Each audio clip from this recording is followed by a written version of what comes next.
Ice fishing is a fun, social, and rewarding activity that you can do during the winter time. The first thing that you need to do before you can get fishing is to get some bait. Here we are at a local bait shop getting some waxworms. These are used for pan fishing and come in a tobacco tin. For less aggressive perch, some fishermen use wigglers. Wigglers are a mayfly larva and get their name from obviously wiggling. Here we have some large pike suckers that we picked up from the bait store. These are used for putting on the hook of a tip-up and are aimed at catching northern pike. However, you may catch a large walleye off of this as well. You will also need some gear to go ice fishing. You will need an ice auger for drilling holes, a skimmer to clear the hole of ice, poles for pan fishing, tip-ups for catching northern pike, a 5-gallon bucket to sit on, and of course warm clothes. The next thing that you will want to do is to get out on the ice. First you have to load up all of your gear into your truck or all-wheel drive vehicle. If you do not have an all-wheel drive vehicle or truck, it can be very difficult to get on and off the ice.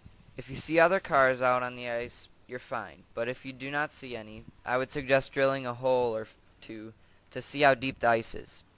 If it is 8 or more inches deep, it is safe to drive on. Here's the ice auger that we will be drilling our holes with. Here, a friend of mine is drilling the holes. This is a very fun part of ice fishing. Just watching the auger read through that ice and feeling the power is amazing. Smaller blades are used for pan fishing, so you can drill more holes faster. You would attach a larger blade for tip-ups because you never know when you might pull up a 40-inch pike. Once you get your holes drilled, you want to take your skimmer and remove all the ice around the hole. Then use the skimmer to clear the ice out of the hole. If this is not done, your hole will freeze up on you and it may be very difficult to retrieve your tip-up. Next you want to set up your tip-ups. To set up a tip-up you need to first unlatch the flag, then loosen the wing nut on the side to drop down the main body and tighten back the wing nut.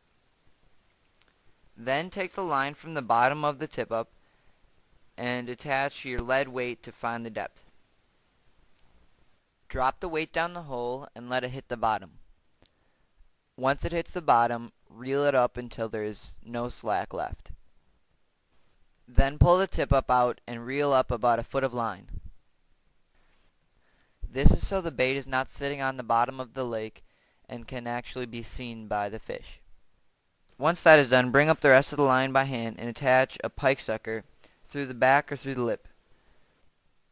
Make sure not to let your bait go back in the hole before it's on the hook. That would be bad. Once that is done, lower the bait into the hole and place the flag under the little T section.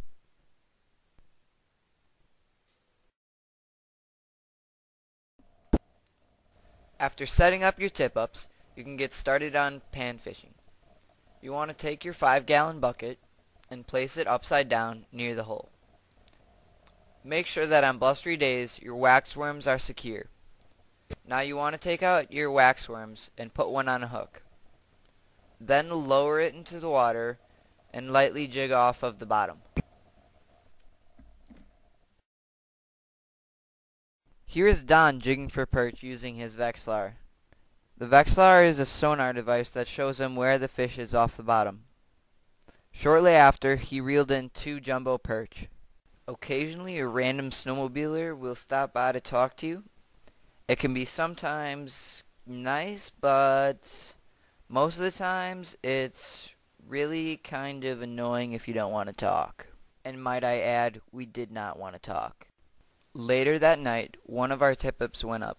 Now to take a tip-up, you should spin the T counterclockwise a few times so the fish doesn't know that it's on until you're ready to reel it in. Once you do that, remove the tip-up from the hole and begin to reel it in.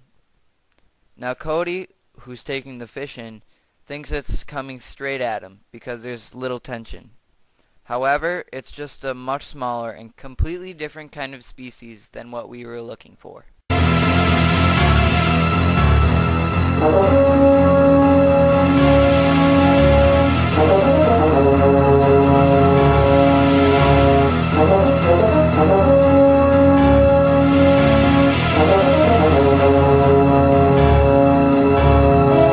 It's a bullhead!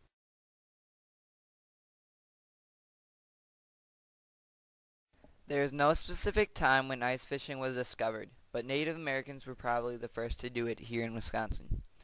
The Native Americans would use chisels to cut holes in the ice, and then spearfish instead of catching them with a hook. As you can see, ice fishing has changed a lot over the years. However, you can still have a great time fishing, especially when socializing with friends and family over who caught the biggest fish. Ice fish, baby. I wanna ice fish, baby. I wanna ice fish, baby. I wanna ice fish, baby. Now that the fights are biting, my arm's getting sore cause the fish keep biting. Flip on my wrist, with my wrist there's a fit. Hooking them fish, hook 'em right through the lip, another bite. Hey guy, get ready.